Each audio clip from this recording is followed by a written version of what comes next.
अवैध वसूली के आरोपों के बीच धारचूला प्रशासन ने बुलाई टैक्सी यूनियनों की बैठक। बोले कोई भी करेगा अवैध वसूली तो होगी सख्त कार्रवाई। पिछले दिनों छिपरा के दार टैक्सी यूनियन के अध्यक्ष केसर धामी के द्वारा अवैध वसूली का आरोप लगाते हुए अपने पद से इस्तीफा दे दिया गया था। टैक्सी यूनियन महासंघ के द्वारा कुमाऊं आयुक्त को पत्र भेजकर कार्रवाई की मांग की गई थी। धारचूला में प्रशासन के द्वारा आहूत बैठक में प्रशासन के द्वारा सभी लोगों की बातों को सुना गया। ब्यास टैक्सी यूनियन के अध्यक्ष प्रवेश नव्याल के द्वारा अवैध वसूली के सभी आरोपों को खारिज किया गया। उन्होंने कहा कि यूनियन में रजिस्टर्ड वाहनों से ही शुल्क लिया जाता है, जिसका उपयोग यात्रा में दुर्घटना या किसी परेशानी में वाहन चालक और वाहन स्वामी को मदद देने के लिए किया जाता है। रंग कल्याण संस्था के अध्यक्ष प्रकाश गुंजाल ने कहा कि स्थानीय लोगों की परेशानी को ध्यान में रखते हुए शासन प्रशासन को कार्य करना चाहिए। परिवहन विभाग के द्वारा धारचूला से आदि कैलाश ओम पर्वत मार्गों को सैद्धांतिक स्वीकृति देनी चाहिए, जिससे यात्रियों और स्थानीय लोगों के हित सुरक्षित हो सकें। प्रशासन को यात्रा क्षेत्र में वाहनों की संख्या क्षेत्र में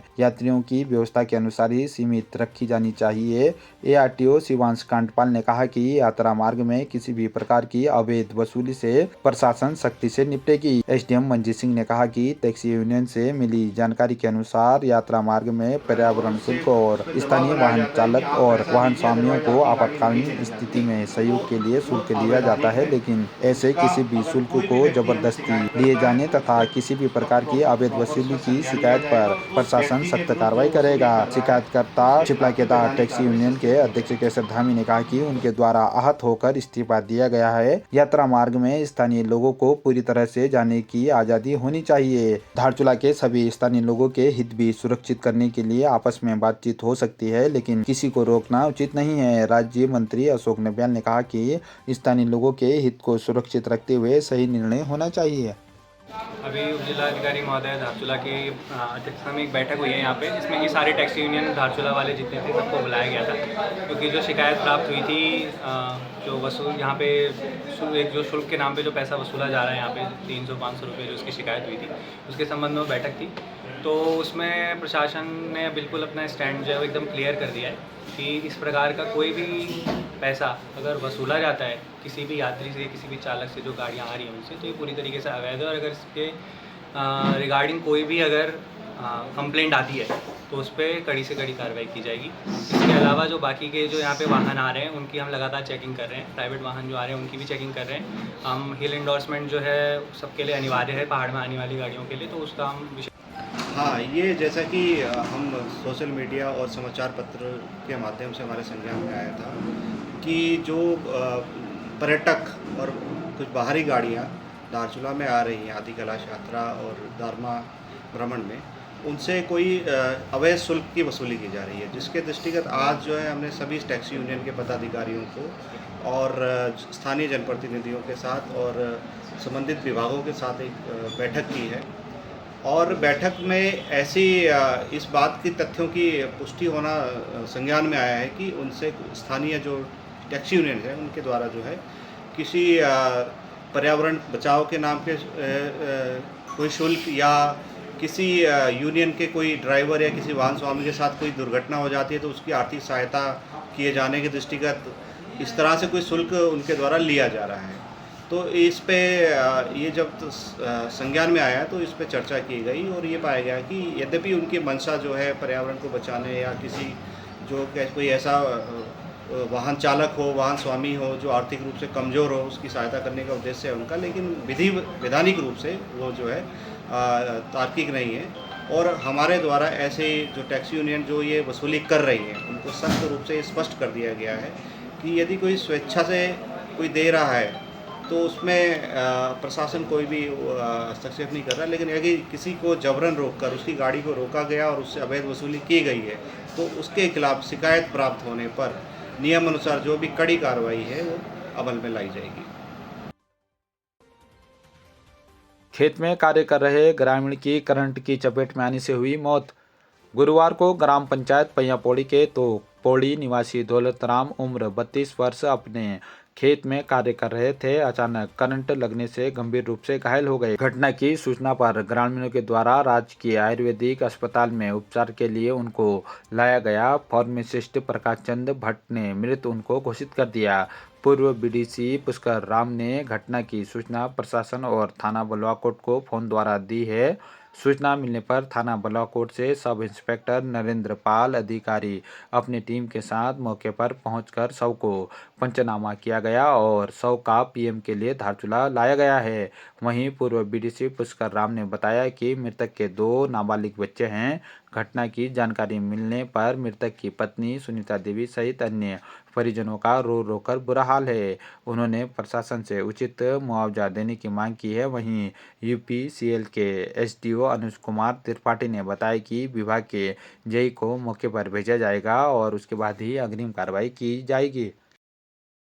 तो माननीय पूर्व मुख्यमंत्री हरीश रावत जी के साथ जी मैं और अल्मोड़ा के विधायक मनोज तिवारी जी, पूर्व विधानसभा अध्यक्ष गोविंद सिंह कुंजवाल जी, पूर्व सांसद प्रदीप टमटा जी, पूर्व विधायक कनकपुर हिमेश खरकवाल जी, पूर्व विधायक ललित फरसान जी, हम लोग गुंजी के लिए निकले। गुंजी उप जिलाधिकारी धारचूला के द्वारा हमको पत्र भी दिया था और पटवारी को भी उपलब्ध कराया था कि पीडब्ल्यूडी डांग बंगले में 2 कमरे और 3 कमरे एसएसबी में जी।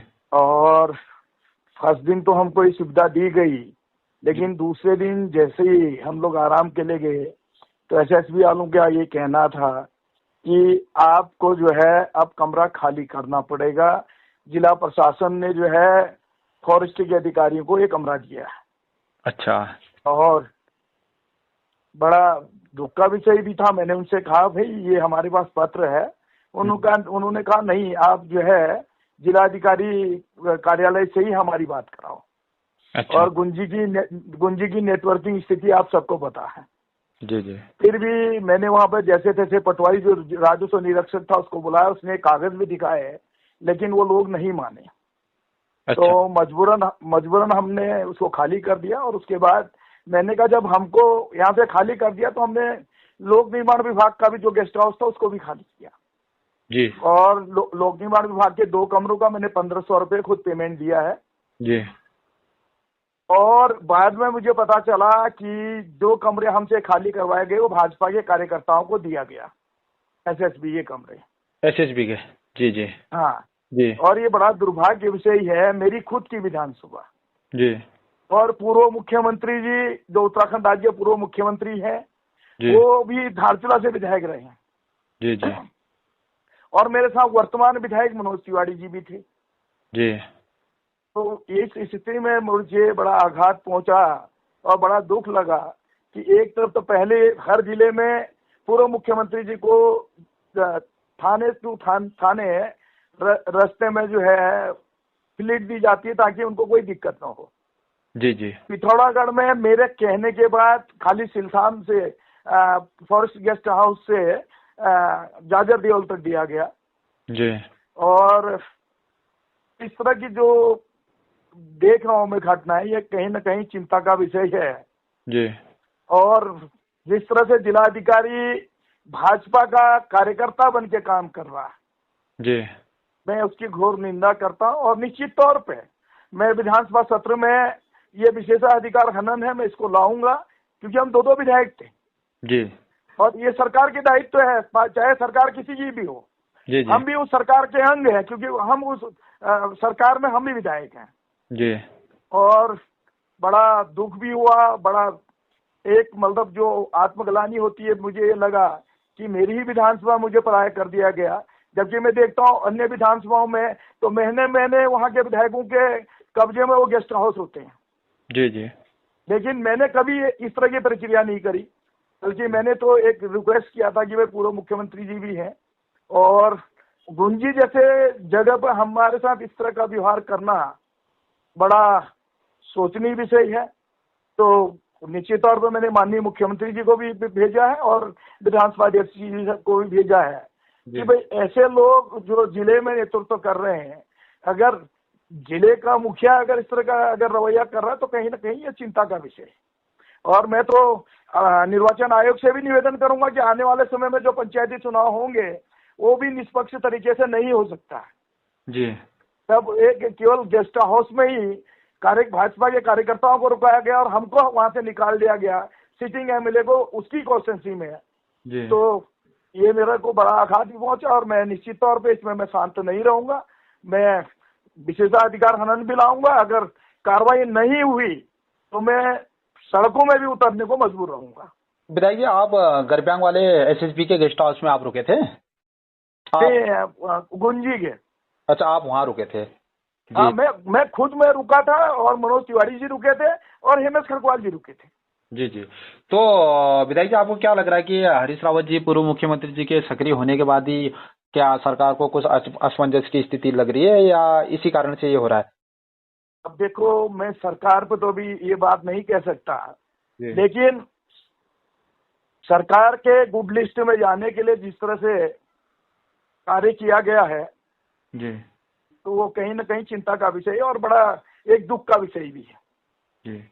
क्योंकि मैंने कभी इनके पूर्व मुख्यमंत्री या इनके दर्जाधारी या जो भी इनके पार्टी के लोग आते हैं उनको दिए जाने वाली सुविधा पर कभी उंगली नहीं उठाया। मैं तो कहता हूँ अतिथि देवो भव। मेरी विधानसभा में जो भी आएगा, चाहे एक आम नागरिक भी आएगा, तो मैं उसका भी सम्मान करता हूँ। लेकिन जिस तरह से हमारे साथ ये रवैया किया गया, ये कहीं ना कहीं एक बहुत ही सोचनीय विषय है और दुखद घटना है। जी विधायक, आप अभी कुल मिलाकर के प्रशासन पे ही ये कह रहे हैं कि वो जिम्मेदार पूर्ण रवैया नहीं अपनाया गया? हाँ, मैं सीधे तौर पे जिला प्रशासन को कर रहा हूँ, क्योंकि तहसील प्रशासन ने तो हमको जो है पत्र भी दिया था और उनका राजस्व निरीक्षक भी वहाँ पे था, उसने भी उनको एसएसपी अनु से कहा, उन्होंने कहा जिला प्रशासन से बात करें। जी जी। जबकि किसी भी तहसील के जो व्यवस्था होती वहाँ के उपजिलाधिकारी की होती। जब उस वहाँ के उपजिलाधिकारी ने स्पष्ट तौर पे लिख दिया कि 26 और 27 को इनको जो है ये सुविधा मुहैया करा जाए, यहाँ पे इनके लिए आरक्षित किया जाता है जी। हाँ, तो इस तरह की रवैया हुई और इसीलिए कल भी हमने कहीं से कहीं इनकी जो है ना इनका डाक बंगला लिया हमने, ना इनसे मदद मांगी जी। हाँ, तो ये मेरी विधानसभा में इस तरह से हो रहा है। तो मैं सीधे तौर पे ये कहूंगा कि विशेषकर अधिकारियों को ये ध्यान देना चाहिए, सरकारें आती हैं और जाती हैं जी। कब ऊंट किस करवट बैठे जी। और जैसा बोओगे वैसा काटो जी। मेरा सीधे नसीहत भी है और सीधे तौर पे मेरा उनको जो है